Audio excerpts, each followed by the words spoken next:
тоҷикистон дар феҳристи навшудаи Speed Test Global Index дар радаи 132 ҷой дода шуд. хидматрасонии интернетии speedtest.net ки ширкати Окла соҳиби он аст, феҳристи моҳи октябри суръати интернетро мунташир кард.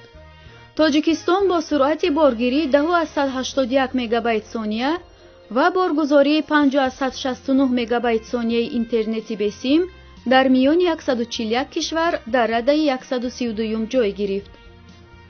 ҳамин тавр тоҷикистон дар муқоиса бо моҳи гузашта ҷойи худро дар феҳрист 3 рада беҳтар кард. аз лиҳози суръати интернети симӣ низ тоҷикистон 3 рада болотар рафт. бо суръати боргирии 21,10 мегабайт сония ва боргузории 21,55 мегабайт сония тоҷикистон радаи 108-ро касб кард. аз кишварҳои иттиҳоди давлатҳои мустақил Қазоқистон дар радаи 99, Русия дар радаи 91, Қирғизистон дар радаи 106 ва Узбекистон дар 136 ҷой гирифтанд. бар асоси гузориши моҳи январи соли гузаштаи агентии бозорёбии Via Social ва Hootsuite дар тоҷикистон дастрасии мардум ба интернет 33% аст.